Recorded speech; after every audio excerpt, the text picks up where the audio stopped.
architecture is really the art and science of turning fiction into fact. Sometimes kind of real architectural life interferes with intellectual architectural life. There is no such thing as architecture. Hello everyone, this is Vikram Prakash and you are yet again listening to Architecture Talk. Each episode we try and have a conversation on the questions around architecture and architectural thinking, and at all times our interest and hope and desire is to learn to think about architecture in new and unexpected ways. And I certainly hope that will be the case today when you listen to my conversation with my good friend Rob Hutchinson, who is a practicing architect here in Seattle and who recently put up a fascinating exhibition of 9 conceptual projects based on his memories of his family, of his past, of his history, dedicated in part to his father and to his mother and to the experience of losing them.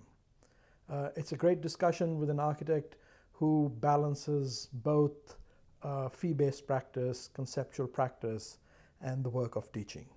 I hope you will enjoy. Here we go. Welcome to Architecture Talk. Thank you. So, Rob, I think I'm interested in the conversation of memory and architecture. And I'm so intrigued by this show that you have put up with the 9 houses, 9 projects, 9 sort of iterations. Allegorical works of architecture.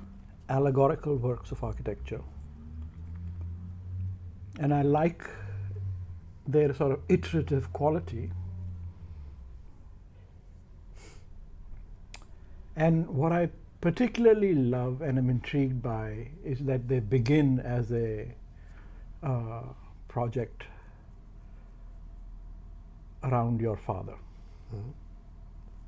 And my father died in 2008. And I know it had a massive impact on my psychology, mine at least. Mm-hmm.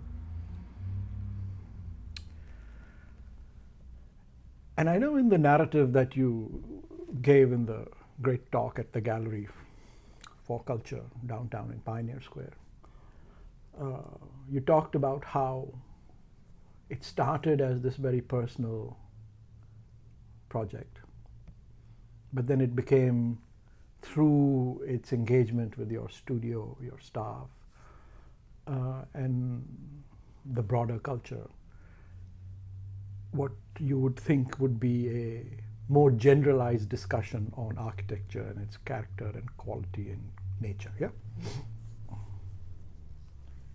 But I want to stay with that father question for a bit. Okay.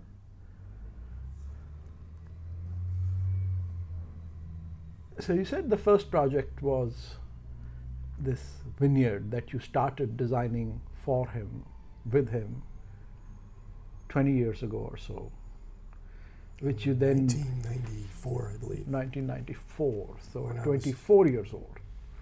When I was in graduate school here. Yeah. So you started in 94.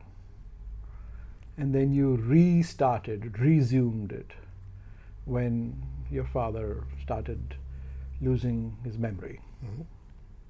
And 2015. 2015, and failed to recognize you. Mm-hmm.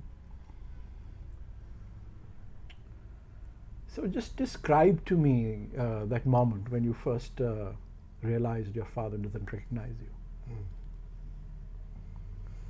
Yeah, that was,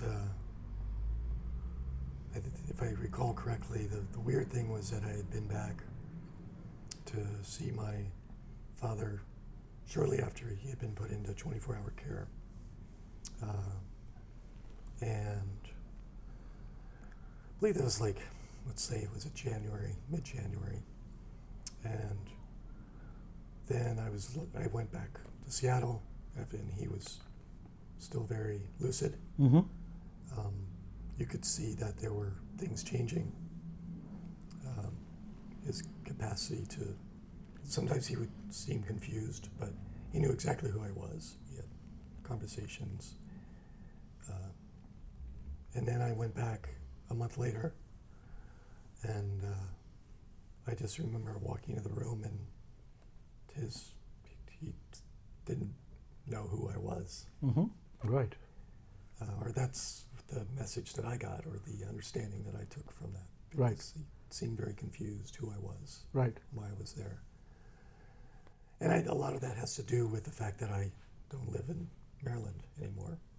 I live 3,000 miles away, and So you're blaming yourself. no, I don't think. No, but I was. Well, I don't think I was. No, he But had. I think- He had. He, Well, but he still. I think that if you see someone every day in that situation, like my mother, who He saw did- me every he did day, recognize knew her. exactly who she was. Okay. So I think the fact that I was not there Yeah. is Added to. has most likely has something to do with that. And you know, I did see him once or twice after that. No, but what did it feel? Well, what did it feel like? That's a good question.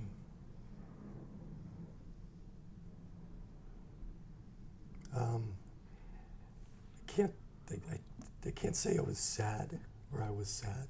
I mean, obviously after I thought about it, I became sad about it. But at the specific moment, maybe I was just confused and couldn't understand how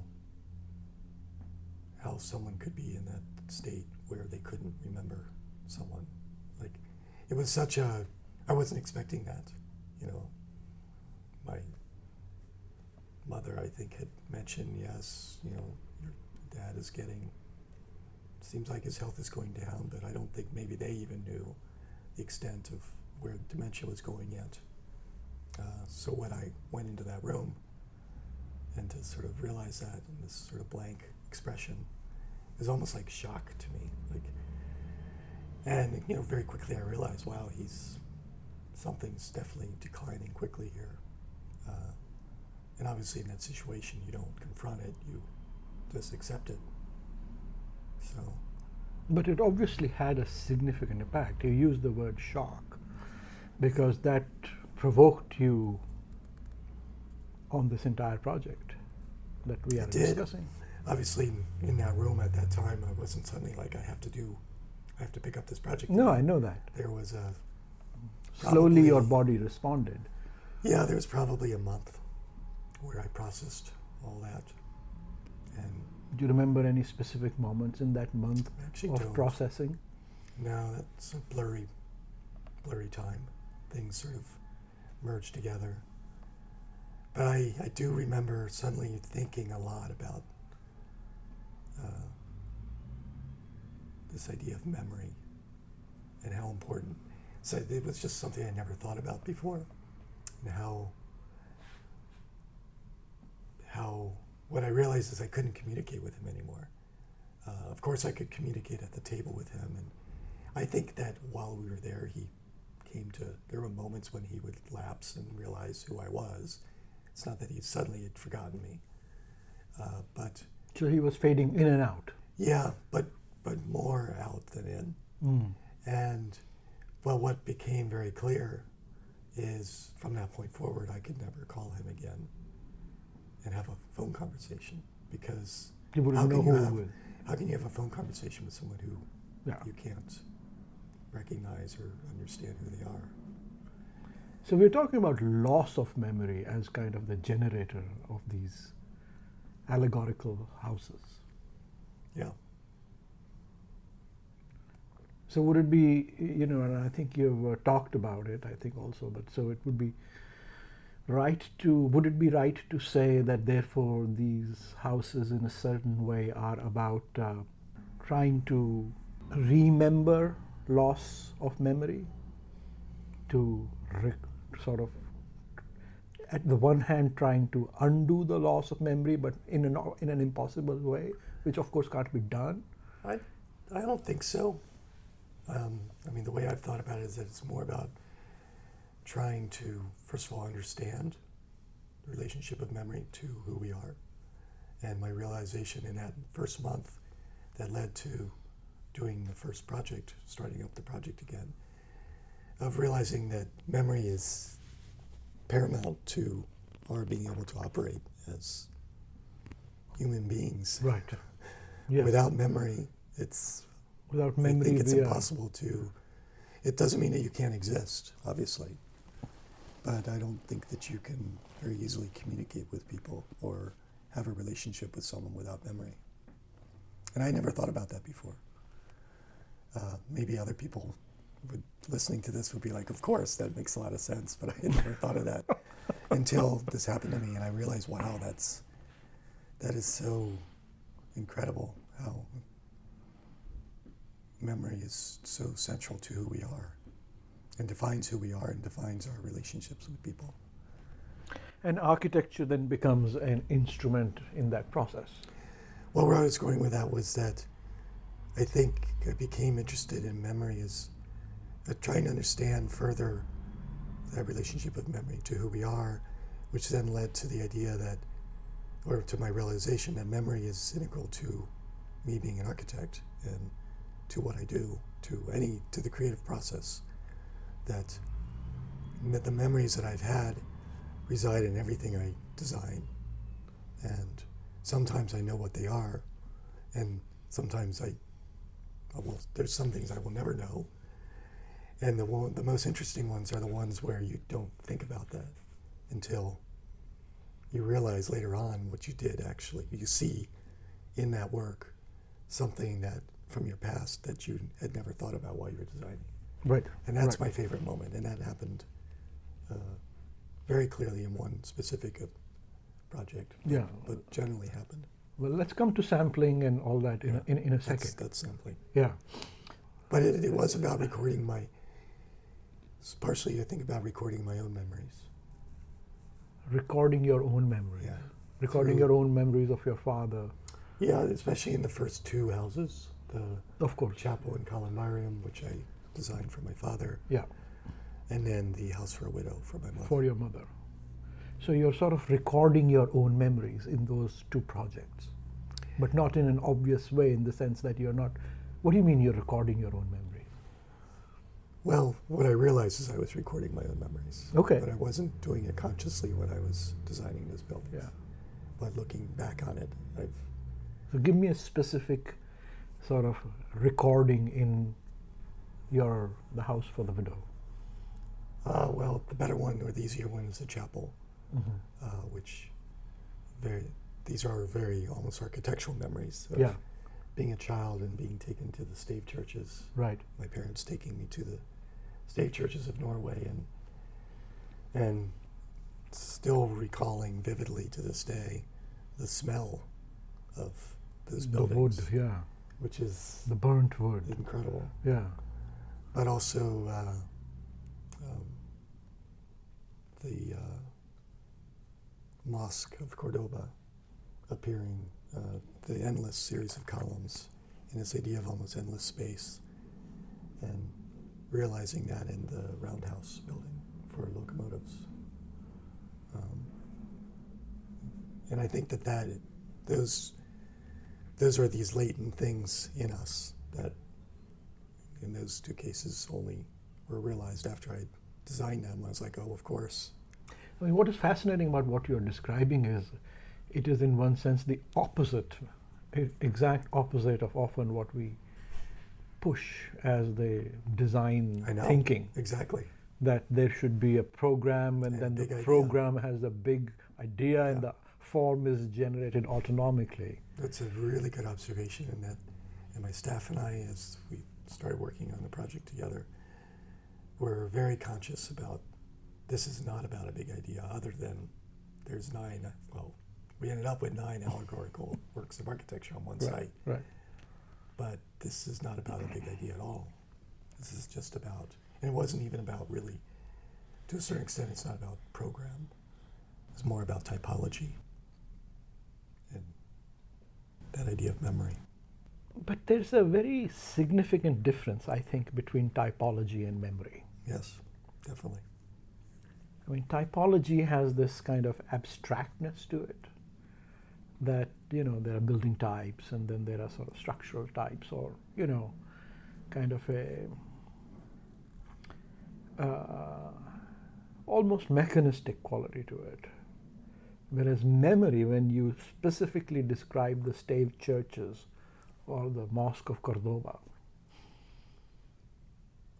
and sort of restate it as a project, has a very specific neural tangibility to it. Noodle? Neural, like Oh, memory, no. like very specific. I can see that neuron firing in your brain, right? Well, what's amazing is how, I mean, those are There's a kind of a transportation across time. like a lot of time, like Yeah, yeah. 48 years. Yeah, of course. I was 4 or 5 years old when There I saw you are. those Yeah, buildings. yeah. That's amazing to me that I could be that old. And I'm not, when I was there, I'm not thinking, I'm going to be an architect. I never thought of that until I was 18 at the earliest. Right. So you're not thinking there are ideal types as in Plato, or and then you're going to use those typologies and sort of make manifestations of that, right? No. That's what is interesting about the project, right? Because the idea of typology goes in a different direction, whereas I think the idea of memory is very layered, palimpsestic, specific, iterative, reproduced, restated, remembered. And if somebody else connects to it, it's only because somehow they can fire a similar neuron in their brain. Otherwise, they may not recognize it at all. But the amazing thing, like in novels and in storytelling, is that people tell very specific stories, but the whole, a lot of the world connects with it because we have a certain similar journeys in life. Fathers dying is a common thing. I think it's richer than typology, is my sense of it. Definitely. Yeah. Yeah. No, I brought up typology because there is that thread in the project that is not in any way related to memory, but is defined the project at another level or at a different level. You mean sort of biaxial symmetry, kind of an interest in circles? That's seems to be. I haven't thought about the typology aspect enough to be able to make a clear argument or understanding of its relationship to the project. I think it's more, I'm intrigued with these very basic types, these things that reoccur in a world because of specific circumstances. And, the Berndt and Hille Bechers, the German photographers, would document the types, right? But what becomes interesting is they're actually all different, right? All the grain elevators. Right. They're like people. It's like putting 9 people up on it. Yes, they're all the same thing, but actually they're all individual. Yes. So that's what interested me about that, and it's written that is what came into the project relative to that. Like the lighthouse, and my own lighthouse is tall and it has structure. Right. And it has circulation similar to other lighthouses, but I don't believe I've ever seen a lighthouse like that before. Right. So it's singular. Yeah. So there's that relationship. Okay, but let's now talk a little bit about so if these are sort of mnemonic memory projects, there is, in one sense, in general culture, one thinks of memory, as palimpsests, and kind of the narrative sense of memory is that there's a sense of fuzziness to it, right? It has soft corners. Not always, though. Not always. There are sort of sharp lines, but it blurs very quickly. Yeah. But there is a very high degree of precision in everything that you have put up. I would agree with that. And obviously, that's because we are architects, and so we so the automatically there's a sort of expectation of precision in the working drawing, or even more the shop drawing, whatever the drawing you gave to the people who built the the half scale model for you. Dovetail construction. Dovetail, right?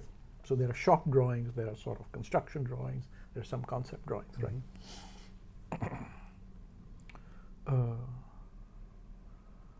So I'm trying to get into the sort of what's captured by a very precise drawing. I mean, we need precise drawings obviously to construct, but that's a very functional use, correct? Mm-hmm. But in a project of the kind that you have made, it doesn't necessarily need very exact drawings. Mm. But nevertheless, there is a certain expression of recording of desire or recording of memory, which is connected to the idea of very precise drawings. And perhaps it connects back to some of our old historical interests in things like measure drawings, and you did these precise drawings of buildings in Rome, which is where we did a lot of measure drawing, or the whole culture of measure drawing started in Rome, 19th century, right? So maybe it's about measure drawings, but maybe it's about the idea of a precise drawing at least gives the feeling that we have captured something exactly without it being, Fuzzy. fuzzy. Is that what's the rationale behind very exact drawings? Yeah, that's a good question. I mean, I wonder if it's And very exactly presented. They're sort of, I would describe them as almost minimalist panels. As memory pieces, they are unexpected from a literary cultural theory perspective. And when one looks at memory pieces, you're expecting, a lot of layers and this and that and all kinds of stuff. I mean, I wonder if it's maybe me desiring to make these things real in any way that I possibly can, knowing that they will never be real, in quotation marks. Why not? We could Meaning build that they them. won't be built at full scale on that site. I mean, it's... I see. So what you're saying here is that by drawing them precisely, you did everything you could to make them real. Yeah, I think that's what the whole exhibition is about. It's about trying to bring reality to something that never will be. So it's a job of dedication, that I am going to do everything I can to make this real. Now, if somebody was to come and say to you tomorrow, here, I'd like to build that, what will you say? Sure. You'll just Let's say, go. sure, let's go, right? I like that word dedication. Not one I've used before on this project, but this project is very much about dedication. It is about dedication.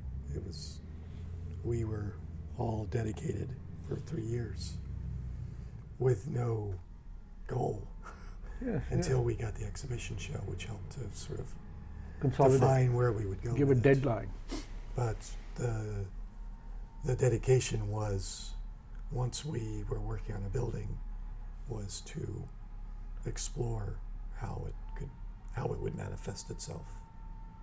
But let's talk about dedication for a minute, because in a sense, the way you described it, dedication is really dedication only when it is assured of no fulfillment, right? It seems that it was almost important that they not actually be built, and that they be sort of efforts as kind of sacrifices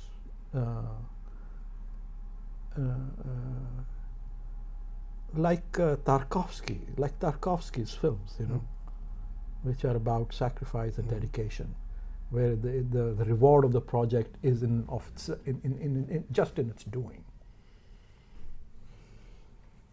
Yeah, this is great. You're making my project sense now. Good. I mean, obviously, I've thought a lot about it, but I appreciate this conversation because just doing it is what makes it the project, Right. and doesn't it allows me.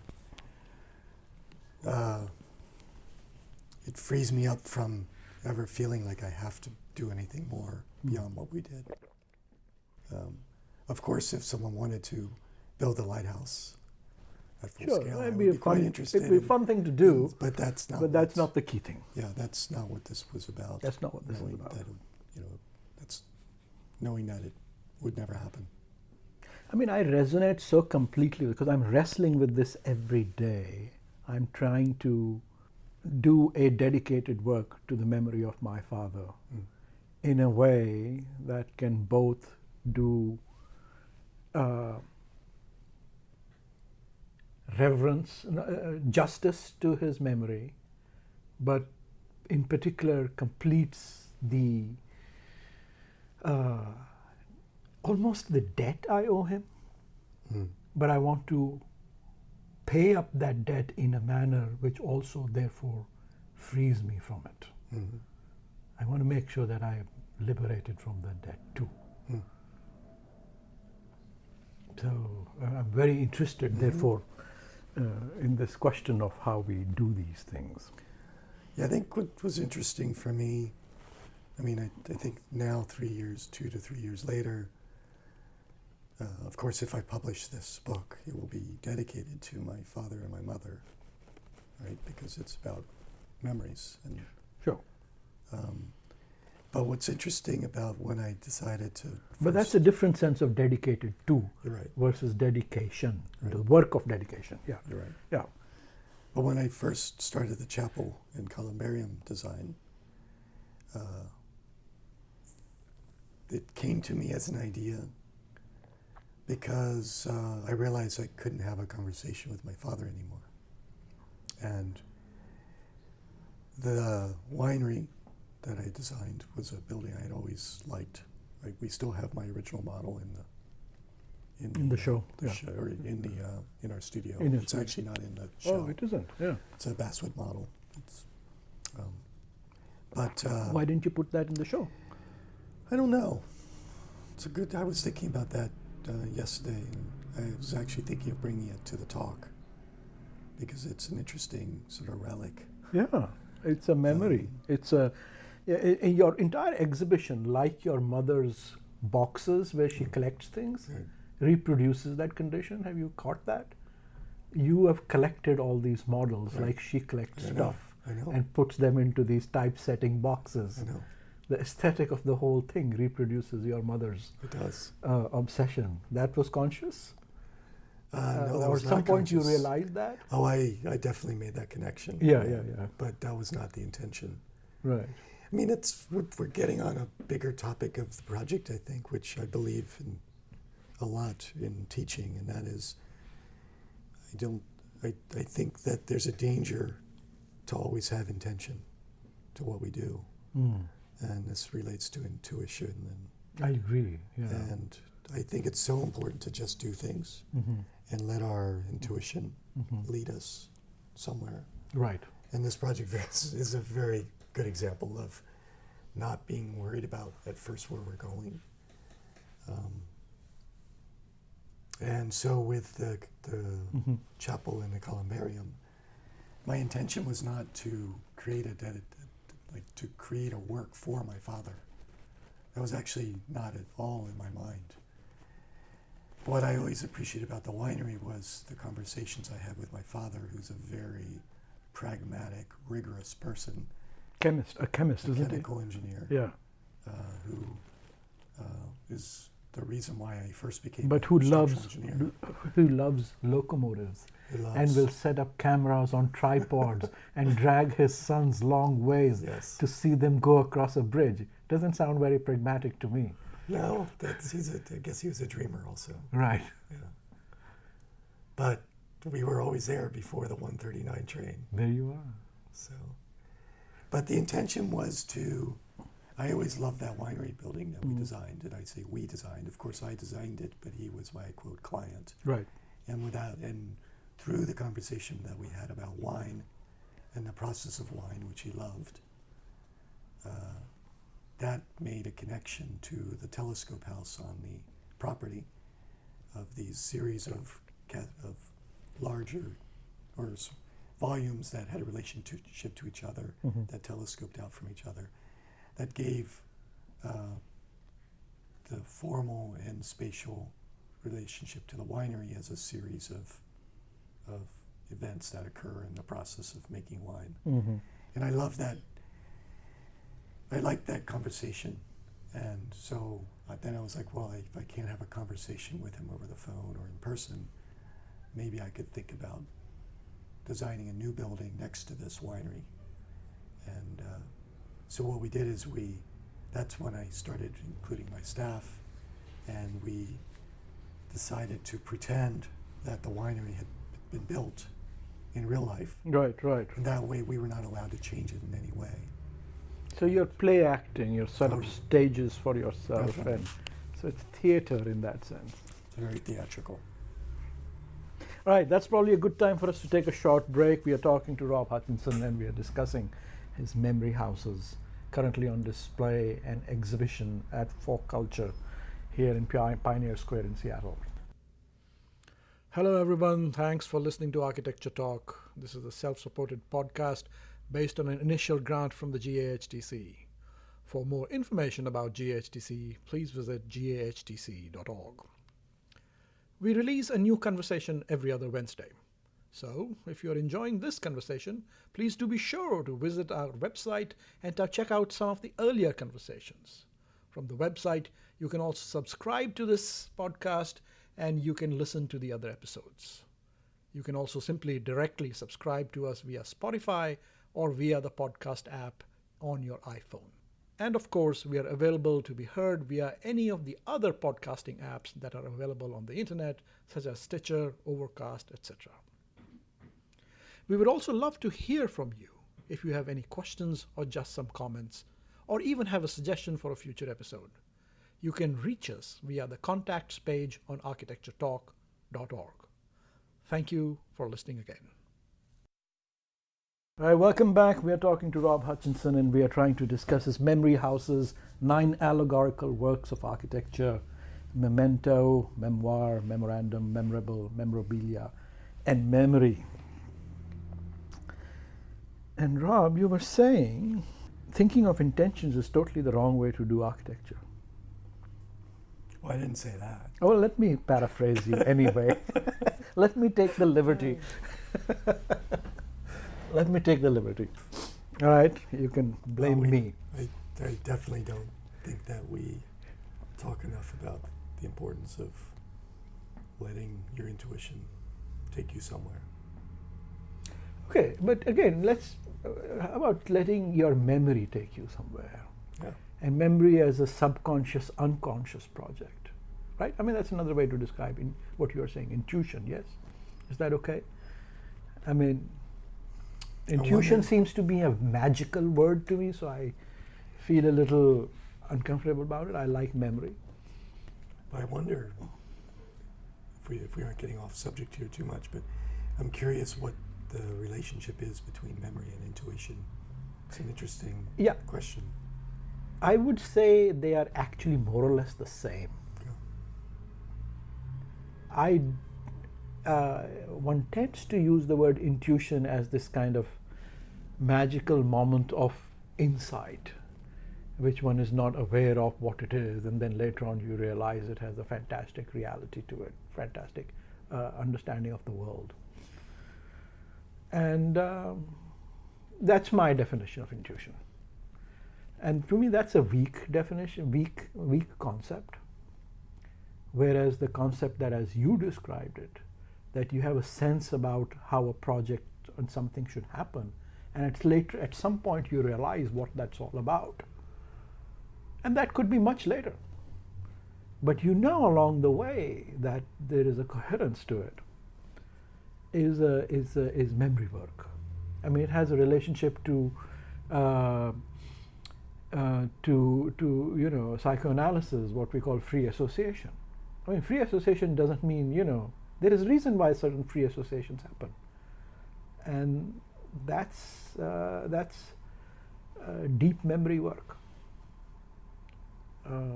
Memory that recognizes its malleability, flexibility, uncertainty, its connection with desire, hope, and loss in particular. So that's memory work. So that's what I was saying. So what I'm saying, to bring it back to where we started, architectural thinking or design thinking, or the work of designing, there's a comfort in thinking you're solving a problem, right? Working out a programmatic structural detail. But working with memory, or intuition if you prefer, is an uncomfortable, unsettling process. Because it doesn't offer you the guarantee, the usual guarantee of success. It could lead anywhere. What is your sort of emotional engine in the process of designing in this way? My emotional engine. The emotional engine, if the emotional engines of problem solving is, I'm going to solve this, and I'm going to figure it out, and it's going to be a beautiful and elegant solution, and the problem will be solved. That's a kind of a traditional, let's say, emotional engine. Yeah, you get satisfaction of solving a problem. I don't know. It's the hardest question someone's asked me about this project.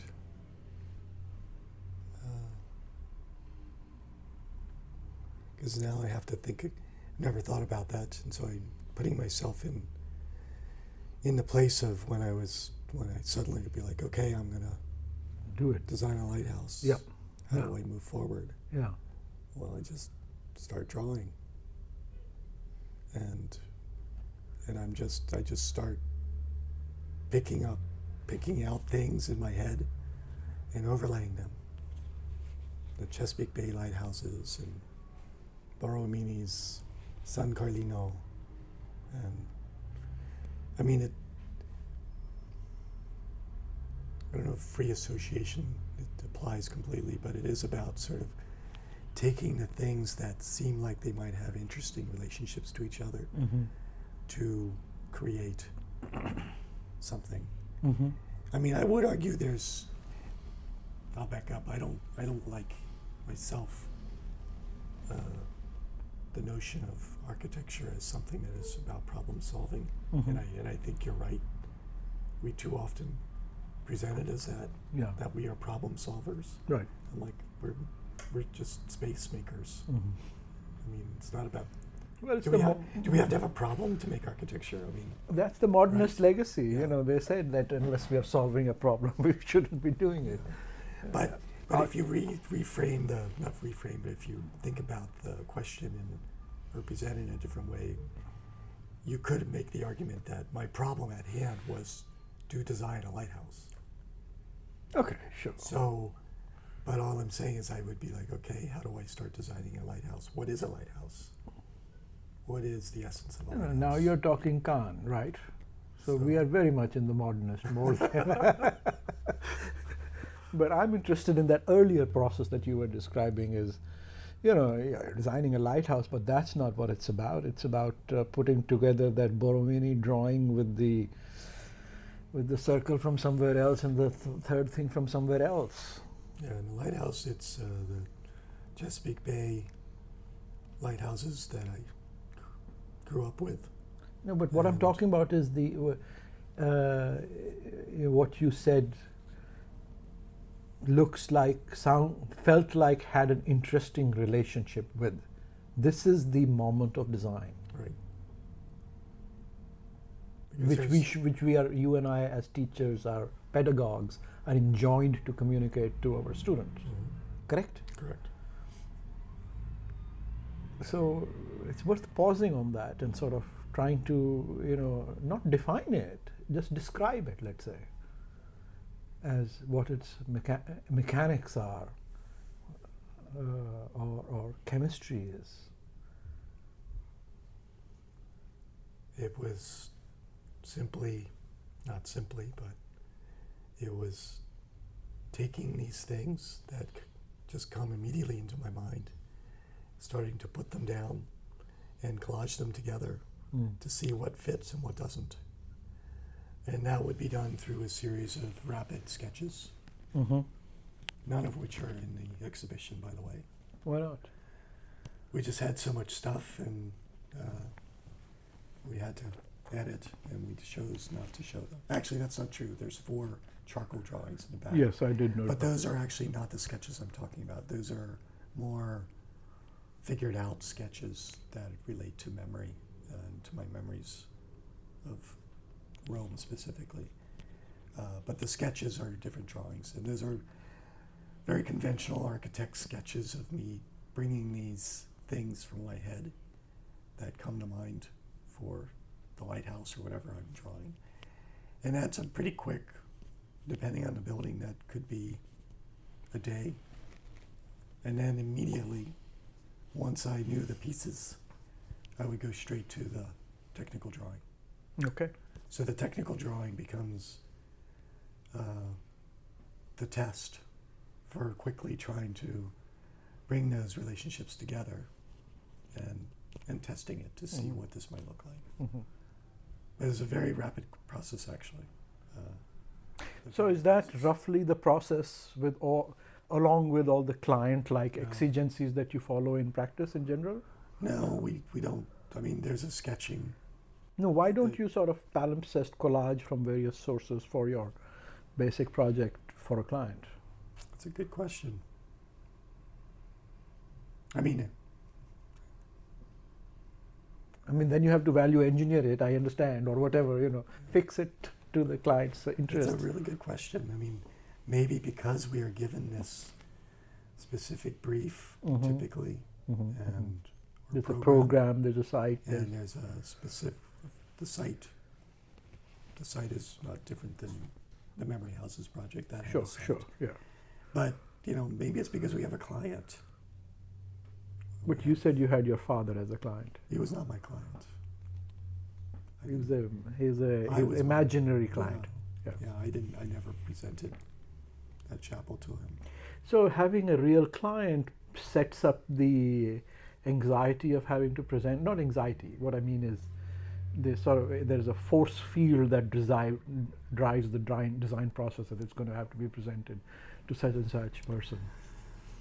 Yeah, I guess maybe as I'm thinking about this, perhaps I learned how to design and build architecture for a client in a certain way. And what we do in our office is not completely dissimilar from most other offices. We sketch quickly, we build a lot of models, we do all the other things, and we start then getting into hardline drawings. No, I follow that, but what But- I'm talking about is the creative moment, how to fix on a design. For the client, For the client, yes. yeah, it's a different, you admit it's a different process in our studio for some reason. It's So not- this is interesting. So let's talk about this, because you talked about this mentioned this in your talk yesterday also.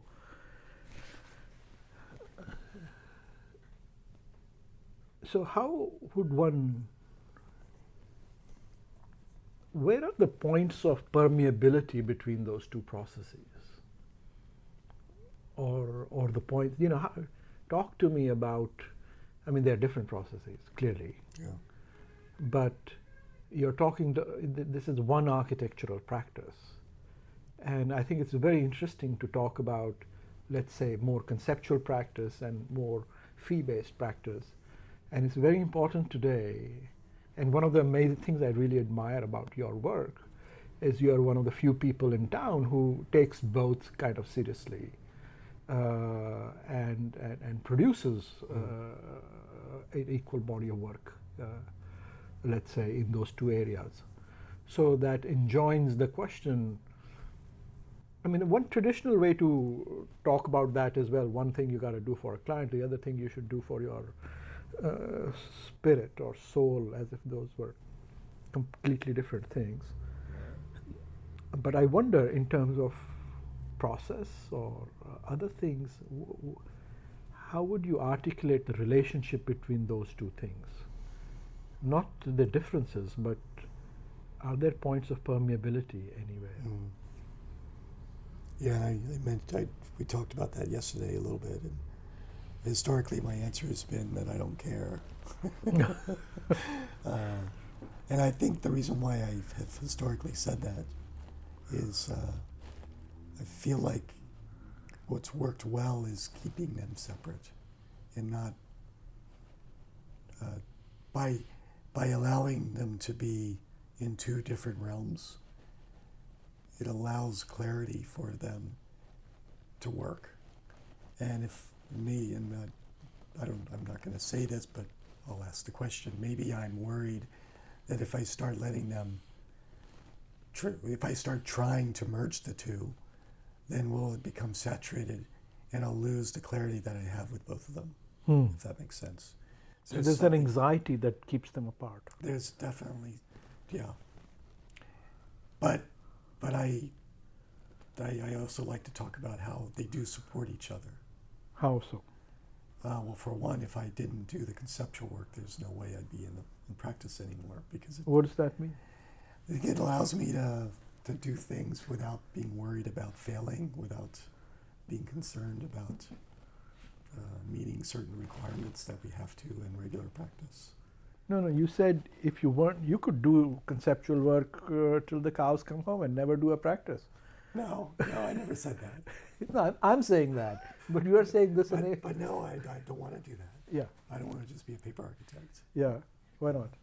Because I love building architecture, and I love working with clients. Mm-hmm. I love that process as well.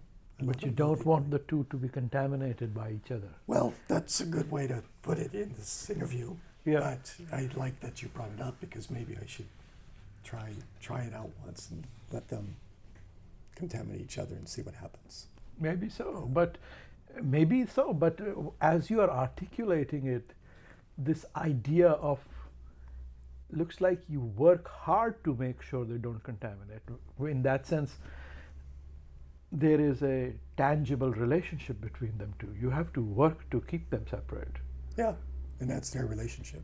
That's their relationship. Yeah. Yeah, that's a very particular kind of relationship. It is. Even though they aren't intertwined, they are side by side. And you're describing that relationship as constitutive, in the sense that they need each other in that way. Definitely. Yeah. You know, that's very interesting. Yeah. And one can think it runs against the usual, that conceptual work in the studio, in the school, must have a real relationship to tangible work out in practice, is how we usually hear it, correct? Correct. And this is another way to articulate that. Yeah, I mean, I guess it's... There is still a relationship. There is still a relationship. A constitutive relationship, but it's not a relationship of transparency. Correct. It's not one that I understand. It's not one that I can clarify or... It's not causal. Yeah. But I know that they support each other, and that there is some relationship that allows both to keep themselves going. Right. I think that's interesting, and that's a very interesting way to also articulate a town and gown relationship. One can articulate that as the relationship between the university and practice, versus the other way. Yeah, and that brings, that's where I talk. I typically talk, like in a lecture, if I'm giving a talk, I will talk about not just the conceptual and the practice, but teaching as the third realm. Right. Yeah. It's really three things, but even in teaching, I actually do keep that sort of in its own place. Mm. You know, I'm not taking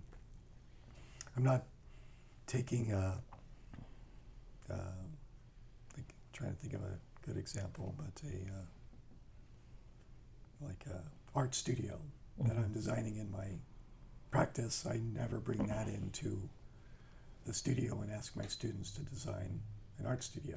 Right. I always do something for a project with my students that doesn't have a relationship to my practice or my conceptual work. Okay, so there are 3 legs. It's the 3 legs, Fantastic. and I like keeping them not at bay, Constitutively separated. but yeah, but Like the legs of a stool, you know, you have to have them separated, otherwise it's not going to work, exactly. right? That's a good analogy. Right. It's like memories, you know, you think of memories as foundations, right? Yeah. Foundations only work when they're buried and nobody can see them, right? Mhm. Because if they're exposed, you're in trouble. Yes. Correct. All right. Towards the end here, I want to pick on a completely different topic. A few weeks ago, we had your very good friend Javier in here. I had a great discussion with him. And I know, you know, you're very active working in the studio in Mexico. And you have spent some fascinating, interesting time, well, most recently in Rome, but also earlier you shared with me a series of interviews you recorded with architects in Japan And artists and photographers. and artists and photographers. So, I mean, you're a, you know, German extraction boy from Chesapeake Bay, Maryland, working on wineries and you know, on the how do you say, Wye River? Wye River, you know, very Americana, if you like. I mean, from my long distance, it sounds like fantastic. Who's that painter who we just had? Wyathian work. Your Wyathian quality to your work. Wyathian. Yes, that's right. I would describe that. I mean, now I'm sort of having, you know, telescoping out and looking at it as a cultural theorist from India, right? Post-colonial theorist. I say, oh yeah, Wyathian. Very Americana. At the same time, you know, you have this great interest in somehow engaging very different culturalities. Can you talk to me a little bit about that? I mean, what's that interest about? And you're married to half Chinese, half Burmese person. Mhm. So, do you have any thoughts on why you're drawn to? I mean, I don't think I'm any different than most of us who simply enjoy traveling and learning from new cultures. It sounds like a sad answer in this Might interview. be the simple but truth. Sorry to disappoint you on that one. I mean, it really is, you know, it's in that zone in my childhood. Yeah. Living abroad and my parents taking us everywhere that they could every weekend. You know, I've been to every single country in Europe before I was, you know, 8 years old. Right. So, I mean, it's definitely based in my childhood of parents who were, who felt that it was very important to have their children see the world as much as they could. And so that's definitely instilled in myself as well as my wife Mary, and that's why we bring our children whenever we can to 5 months in Japan, 6 months in Rome, 3 months in Mexico, you know, because that's having that experience, as you can see in my exhibition, really defines who you are, I think. Right. Yeah, I suppose so. I mean, to a certain extent, you say you see it in your project. I'd say your project is almost counterintuitive to that. I mean, the project seeks to anchor your identity into a very specific location on the, I don't know the area, the Potomac or whatever, This the is Eastern Shore, Maryland. Eastern Shore of Maryland. A very specific hinterland, rural hinterland. Definitely. It seems to be a not global project. No, I don't mean to say that it's global in any way, because it's so site-specific. Yeah. In the end, all the buildings are designed very specifically for that Yeah, I site. mean, all buildings are sites have a site, but you could have made this about Japanese woodworking. Well, there's a little bit in there. There is? So sure. Okay. Look at the chapel. At the chapel, the rafters. Yeah. They seemed very well. I didn't look at them that carefully, I guess. They seemed very derivative of American vernaculars. Some overlays. There are some overlays. So okay, that's interesting. Yeah. I mean, I think to maybe come back to your question at a broader level, I think it's doing all these things, teaching and of course practice, but also traveling and conceptual work and installation projects.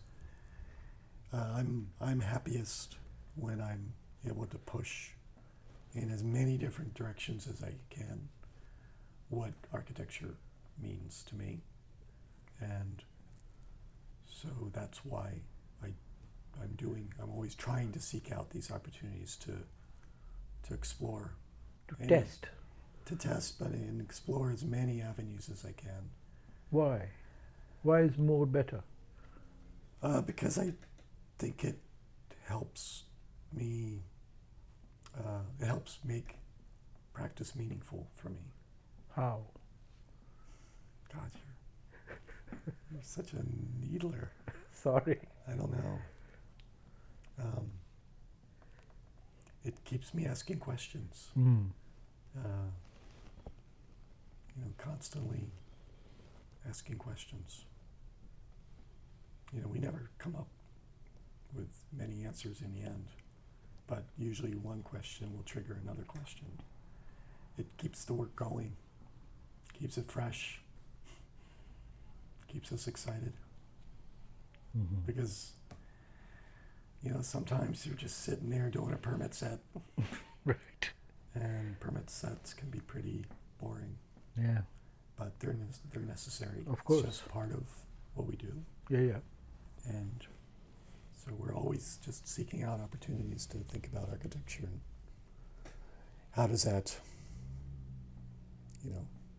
come back to the practice. Which seems to suggest to me, and we'll try and conclude with this, is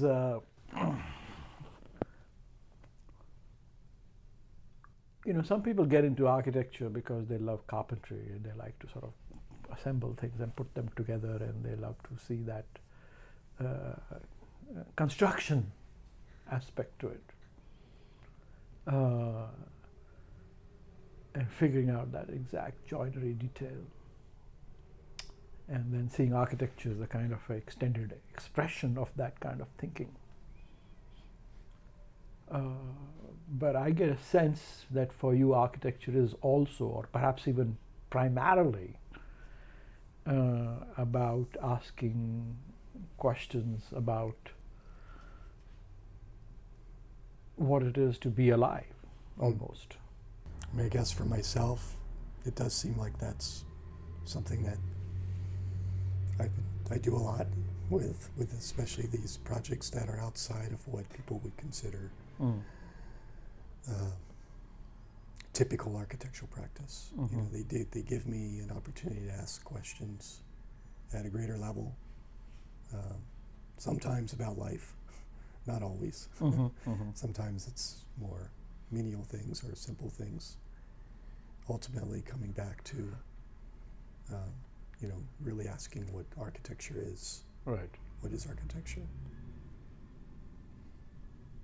But also asking, just constantly confronting ourselves and asking, what are we doing? Like, why are we doing it? Yeah. How do we do it? And those are hard things, I think, to do when you are just doing permit sets and construction sets and dealing with clients every day. I think some architects out there are able to do that with their general practice. You know, people like Peter Zumthor and people who are really building at a high level, and you know, they do some of this kind of work perhaps, but they are able to establish a practice that is maybe able to ask those questions within the more conventional practice of building buildings. I have not yet been able to figure out a way to just set up a practice like that, and so maybe. But you like to keep them separate in any case. Exactly. So, yeah. All right. Well, it's been great having you on Architecture, Rob. Thanks for being here. Thank you. That was fun. Thank you for listening to Architecture Talk. This is Vikram Prakash, your host, and our producer is the one and only Sammy Prouty, a graduate student of architecture here at the University of Washington in Seattle. I hope you all enjoyed our conversation, and if you did, please do take a moment to subscribe and to rate us on iTunes. See you next time. Take care. Goodbye.